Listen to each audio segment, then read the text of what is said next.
What is up, guys? This is Tactical Ghost here. This is a build guide for my AFK Bone Storm build.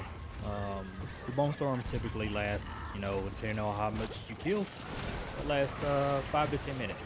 Is this a high damaging build? No. Is this meant for pits? Absolutely not.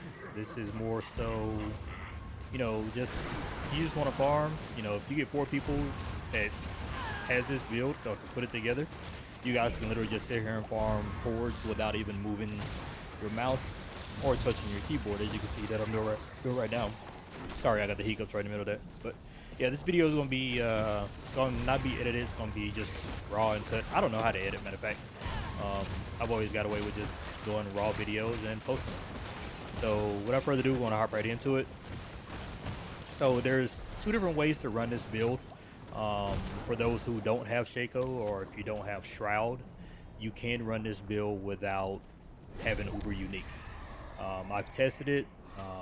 You still do good amount of damage. You can solo every tormented boss. I think I've done groups of up to 2 or 3 doing tormented 4 bosses just fine. It's just AFK standing still and the bosses die. They just tick to death. And it works really well. This is not meant for pit pushing. Again, I cannot reiterate this enough. Unless you can figure out how to scale this damage into the double and triple digit billions, this is not meant for pit pushing. But if you want to build to where you don't have to move and you can AFK farm forwards, or if you just want to run around Helltide or the new areas for the head rotten, you're going to run around and do that, this is probably the build for you. It's very easy to put together and doesn't take much work. Alright, so for the helmet, running Shaco, of course.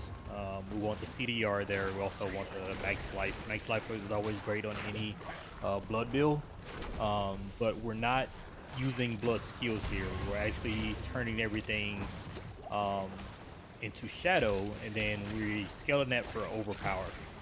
Alright, for chest, we're running Shielding Storm. Basically, you get a shield every time an enemy damages me. Literally, I can't die. I could just stand here and not move, and I would not die. For our gloves, we're running Ultimate Shadow, turning our Bone Storm into a Darkness skill. Reason we're doing that is because we're going to use 4 Darkness skills on our hotbar just to get the additional damage there. Notice these elites have came out, and I still haven't died. For our pants, we're running Cursed Orb because we want to decrepify an Iron Maiden. That goes along with our Witch powers. The more orbs they are cursed by, the more damage we'll do. So, in the middle of this video, I'm going to show you right now where I actually have to reset. Alright, so what y'all do is use Decrepify. And then, once they're out of the way, I reset. Alright, so Decrepify, basically what I did was Decrepify refills Igni Zan for us. You can see here on our pants, Igni Zan, it resets that for us. That way our Bone Storm can just recast and it'll overpower each time. For our boots, we're running Wild Boat just because we're also running Neo Cry up here on our Shaco, which, use the Spiritborn's Vortex to pull in enemies. Wild Boat pull in enemies that are a good distance away from us. For our sword, we're running Sacrificial because we are sacrificing all of our minions, warriors, mages, and golems. For our amulet, we're running the Behemoth Brawlers. Basically what that does is casting the ultimate increases our damage by a certain % for an amount of time. We also gain 2 ranks to our ultimate skills. For our first ring, we're running Damned. Basically, increase shadow damage because, again, everything we're running is shadow damage. Our Bone Storm is shadow, and all of these are shadow. We're also running Austin Scale because it will consume all corpses, which will extend Bone Storm. That's the reason why it lasts a good amount of time before I have to reset. As you can see here, it says the damage is around 2.5 million. That's incorrect. Once it scales up and I initial proc it can get anywhere from 2 to 32 million. And then we're also running Lilith's Wall, which gives us +4 to any bone skills that we're using. We don't really care about that. We just mainly want it for the 68% Bone Storm duration and the chance for Bone Storm to deal double damage. Same thing we have over here on our sword. All right, we're gonna go over our skill tree. Let me go grab this stuff. Told you this is edited. This is raw, not edited. I'm just gonna grab stuff in the middle of this. I just kind of wanted to showcase that while I was doing it so you guys can see exactly how it works. So let me get up here, grab all this, grab materials.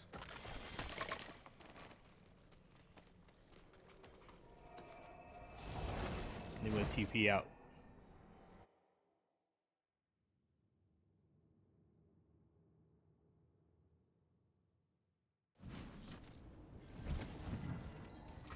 All right, now we're gonna look at our skill tree. So as far as our skill tree, again, we're using Shaco in order to use the 4 skills. We only put 2 points here just for reap. We could have put 2 here, but one here and 1 here, it wouldn't have made any difference. We still had to put 2 points into our basics in order to get to our core skill tree. But Shaco allows us to use decompose, reap, blight, and sever all at once. We're putting 3 into hued flesh, 1 into unlimited energy. Don't need it. The only reason we put it there, it will allow us to get down to the next tree. Taking corpse explosions, again, enhanced corpse and then blighted corpse in order to make it a shadow skill. 3 into fuel by death, 1 into grim harvest. 3 into necrotic fortitude. 3 into titan's fall, 1 into spiked armor. 5 into death embrace. It's actually 3. I have 2 on my amulet. 3 into death's approach. 3 into amplified damage, and then we took decrepify, enhanced decrepify, and abhorrent decrepify. Keep going down. We took 3 into coalesced blood only because we're always healthy. We always have full fortify and full barrier because of shielding storm. So therefore, this actually works in our favor to get the additional 18% increased damage while healthy. Taking 3 into necrotic carapace only because when our bone storm consumes these, it fortifies us and we get the extension on bone storm. 3 into reaper's pursuit, 3 into gloom, 3 into terror. Then we're taking 1 into serration, 3 into compound fracture, 3 into avulsion. I have a +4 on my amulet, so that's why we have the 7 here. Then 3 into finality, 3 into memento mori, 3 into standalone, and then 5 into bone storm, prime bone, all the way down to supreme bone storm. And then we're also taking Rathman's Vigor because again, we're scaling crit damage and overpower damage on everything. Because when you use Igni Zan, it guarantees that our next skill that we cast is a guaranteed overpower. So being that our next skill, the way we prep it, will allow this to fill up. And I can show you here as we TP into this horde.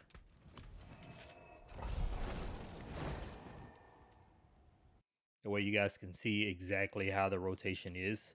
It's literally a 2-button build. You don't need to use any of the skills except Decrepify. So we use Decrepify here. As you notice, it fills up Igni Zan. We proc it again.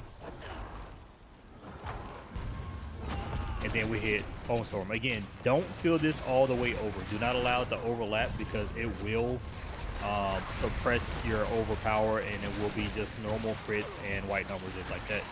The reason you see multiple Bone Storms is because of the Lidless Wall that allows Bone Storms to proc on other enemies. So that's how that works. Now just stand here, continue on with the video. Alright, for our Paragons, we're taking Eliminator for our first board. For our second board, we're taking Bloodbath with Essence. For our third board, we're taking Frailty with Sacrificial. For the fourth board, we're taking Bone Graft and Abyssal. And then for our fifth board, we're taking Flesh Eater with Dominate. And that is pretty much it for the build. If you try the build and you think it's great, please leave a like, leave a comment, share it with your friends. I think it's actually a very interesting build. It's something outside of meta that I kind of wanted to create. So I think it's actually interesting. I had a lot of people try to make it and they're having fun with it, It's one of those builds where I don't have to sit here and button smash with every single you know, but seal on my heart more like a barb. So yeah. Other than that, man, hope y'all enjoyed the video. Take care. Peace.